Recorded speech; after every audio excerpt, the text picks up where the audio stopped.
الحمد لله وقفا وسلام على عباده الذين اصطفى أما بعد فأعوذ بالله من الشيطان الرجيم بسم الله الرحمن الرحيم رب اشرح لي صدري ويسر لي أمري واحلل عقدة من لساني يفقهوا قولي. معزز سامعین و ناظرین، آج کا موضوع ایک اعتبار سے انتہائی پیچیدہ اور دوسرے اعتبار سے انتہائی آسان اور سمجھ میں آ جانے والا بھی ہے. ہم اکثر غلط بھی استعمال کرتے ہیں. سحر پڑھ دیتے ہیں تو سحر جو ہے وہ صبح کا طلوع ہونا جو ہے، طلوع کاذب، طلوع صادق، فجر کے قریب، اور اس کے بعد جو صبح نکلتی ہے اس کو طلوع سحر کہا جاتا ہے. اور جو جادو ہے، جو کہ ہمارا ٹاپک جو ہے وہ جادو کیا ہے، جادو کی حقیقت کیا ہے، تو اس کے لیے عربی میں سین کے نیچے زیر ہے، سحر. تو سحر جادو کو کہتے ہیں. اردو میں جادو کا ورڈ یوز ہوتا ہے. اس کی ہسٹری تو بہت قدیم ہے، کئی سو سالوں پر محیط ہے. ہر دور میں ہی، ہر مذہب میں ہی کسی نہ کسی انداز میں جادو کا عمل دخل رہا ہے.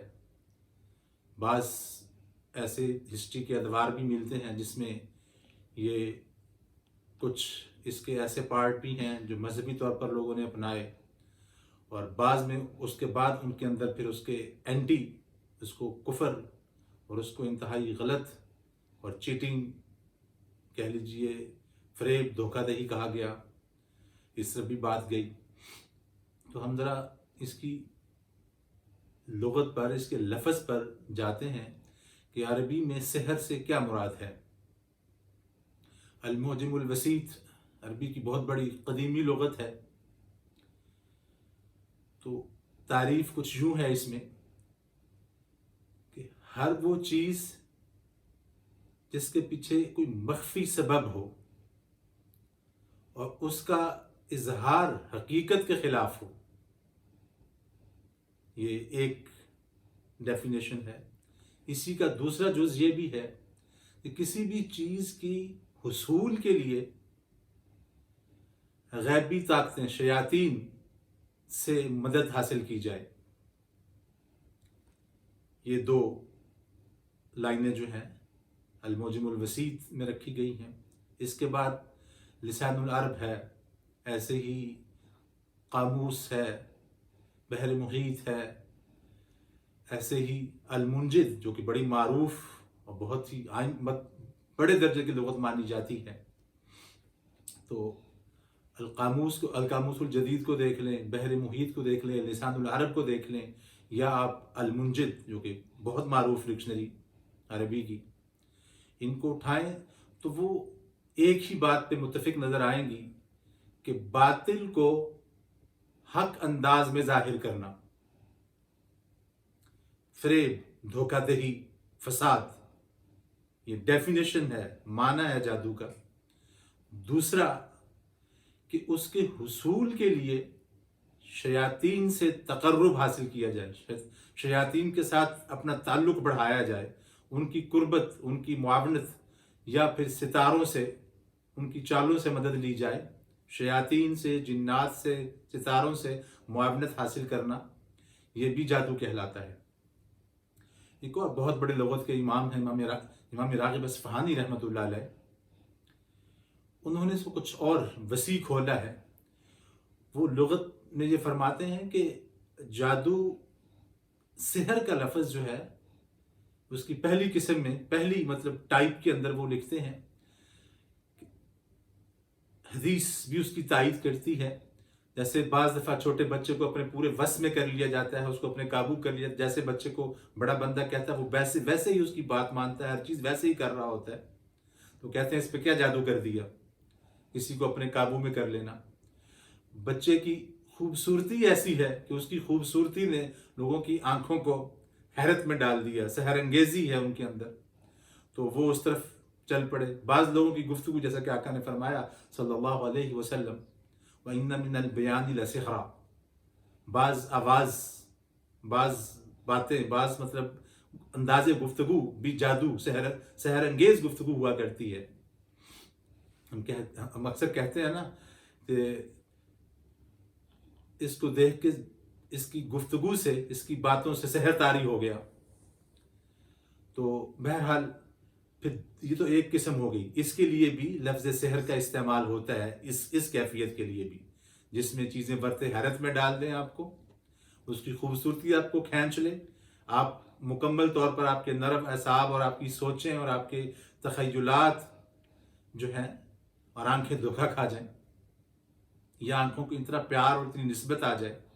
تو پہلی بات جو ہے کہ اس کی خوبصورتی، اس کے اندر قدرتی یہ بات رکھی گئی ہے کہ وہ کھینچتی ہے چیز. آپ جیسے بیان کے بارے میں حدیث آئی کہ بعض بیان، بعض الفاظ، بعض انسانوں کی کہہ لیجیے گفتگو جو ہے وہ سحر والی کیفیت اور اثرات رکھتی ہے. دوسری قسم جو امام راغب اصفہانی رحمۃ اللہ علیہ نے لکھی، وہ قرآن پاک کی دو مین آیات ہیں. کہ ایک تو پہلی چیز موسیٰ علیہ السلام کا وہ رسیوں کو دیکھنا، فرعون کا دور ہے، اس کا دربار ہے، اس کے جادوگر آئے ہوئے ہیں، انہوں نے رسیاں پھینکیں. تو رسیاں جب پھینکیں تو وہ سانپ نظر آنے لگیں، چلنے لگیں. تو قرآن پاک نے اس پر حقیقت کی بات نہیں کی، یخیل الیہ، کہ ان موسیٰ علیہ السلام کے تخیل میں، باقی لوگوں کے بھی تخیل میں یہ آیا، انہوں نے یہ سوچا، ان کا خیال یہ ہونے لگا کہ یہ اصل میں سانپ ہیں. اور بعد میں جب موسیٰ علیہ السلام نے اپنا عصا پھینکا تو اس کے لیے بھی وہاں کی عوام اور لوگوں نے ان کو بھی ساحر کے لفظوں سے ہی تعبیر کیا. وہ بِأَعْيُنِ النَّاسِ صحرا کے لفظ قرآن پاک میں استعمال ہوئے کہ ان کی آنکھوں کو دھوکہ ہو گیا، آنکھیں جو ہیں وہ حقیقت سمجھنے لگیں. حالانکہ نبی پہ تو معجزہ ہوا کرتا ہے، مگر وہ جو بھی چیز تھی، چونکہ جادو کی ڈیفینیشن یہی ہے کہ اس کی حقیقت کے خلاف وہ ظاہر ہوتی ہے، باطل چیز کو حق بنا کے ظاہر کیا جاتا ہے. رسیاں جیسا کہ مقناطیس لوہے کو اپنی طرف کھینچتا ہے، ایسے ہی یہ ایک نفسیاتی کیفیت ہے جادو جو ہے. آپ کو خوف کسی چیز کا ہوا تو آپ کے رونگٹے کھڑے ہو جائیں گے، جسم پہ کپ کپی آ جائے گی. اب یہ عملاً تو کوئی چیز پریکٹیکلی آپ کے سامنے نہیں ہوتی، پریکٹیکلی کوئی چیز آپ کے سامنے نہیں ہے. تو اصل میں قرآن پاک میں یہ دو ہی چیزیں سامنے آ رہی ہیں کہ تخیل، آپ کے خیالات دھوکہ کھاتے ہیں، بِأَعْيُنِ النَّاسِ سِحْرًا، مطلب یہ کہ آپ کی آنکھوں کو دھوکہ ہونے لگتا ہے. یہ دو باتیں. تیسری جو اہم چیز ہے جس پہ اختلاف ہے، جس کو عوام سمجھنے سے اکثر قاصر رہتی ہے، وہ ہے ماہیت قلب، کہ جادو سے وجود بھی بدل سکتا ہے. کچھ چھوٹی سی جماعت ہے ائمہ کی جنہوں نے بعض احادیث کے ظاہری معنی مراد لیے تو انہوں نے یہ کہہ دیا کہ ماہیت قلب، وجود بھی بدل سکتا ہے جادو سے.